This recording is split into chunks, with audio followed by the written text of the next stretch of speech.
I'm too big to get in your car.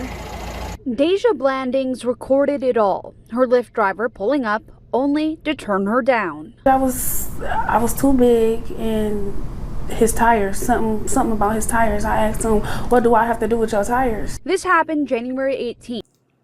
Well, madam, I believe what he was trying to point out to you is that your body weight might exceed the car's weight limit.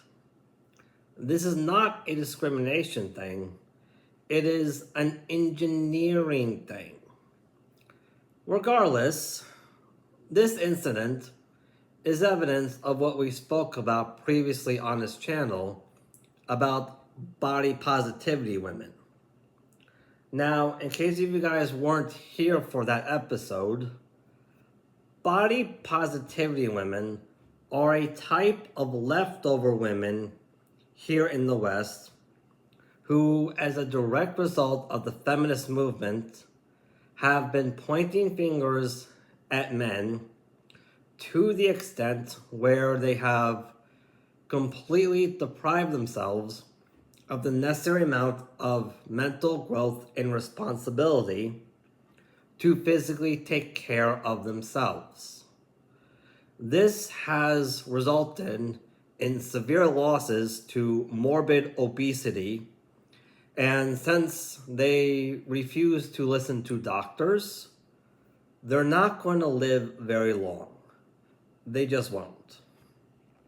The 29-year-old Detroiter was headed to a Lions watch party, only she never got there. So you telling me I can't get in the Lyft because I can't fit in your car? Yeah, you need to order a bigger car. What make you think I can't fit in the car? Yeah, I'm sorry. The driver told her she needed to request an XL car. I was embarrassed, and I felt some type of way about it, you know. She's hired a lawyer and is suing Lyft. Well, from a legal standpoint, it seems like obvious discrimination. The Elliott-Larsen Act, which is Michigan's Civil Rights Act, specifically protects people from weight discrimination. Weight discrimination, huh?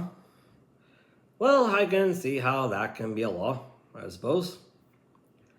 However, at the exact same time, the people who work for Lyft, they're independent contractors who are utilizing their own legally owned vehicle to do the job. These vehicles are not owned by Lyft. They're not.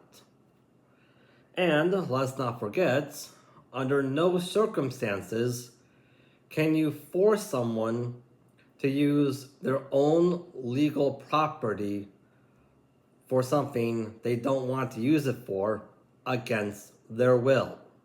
You cannot. So she can say she was discriminated because of her body weight as much as she wants to. But when she's in the courtroom and she's asked the question, okay, what legal rights do you have to this man's vehicle? Can you present them?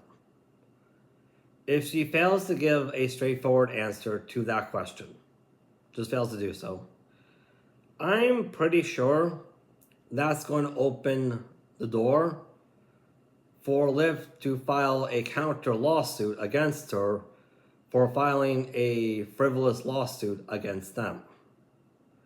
Regardless, the attorneys on both sides of the aisle are going to be making a lot of money. They are. Because she's not, as painful as women like this just don't listen to us. They just don't. And the driver here turned down her ride because of her weight. Deja says this experience has scarred her. I haven't really left my house since that. She hopes this lawsuit will change how people treat others of all sizes. Shouldn't have to pay for extra for a Uber XL. While Lyft does not comment on pending litigation, they did send us this statement saying, quote, Lyft unequivocally condemns all forms of discrimination. We believe in a community where everyone is treated with equal respect and mutual kindness. Our community guidelines and terms of service explicitly prohibit harassment or discrimination. Reporting in Detroit, Jacqueline. So, you don't feel safe because you can't fit in someone's car? Wow. There are plenty of vehicles that men don't fit in either. You don't see us suing people over that. Also, I want to point out that this woman is apparently some kind of pop star rapper, apparently. And the reason why I'm pointing that out is because there used to be a time here in the West where in order to be a pop star or a famous musician or singer, you would have to prove yourself to be an artist first. You have to be able to keep yourself in shape, write your own songs. You have to have a backstory to write a book that will draw people in. But because of the feminist movement, it's turned into a joke here. It really has. As you can clearly see, nowadays, in order for a woman to become a pop star, all she needs is a social media account and dress up in provocative outfits. That's all she needs. Anyways, that's all we got time for today. If you guys enjoy this content, by all means, like, subscribe, hit that notification bell, look us up on Patreon, leave a comment. It really helps us out. It really does.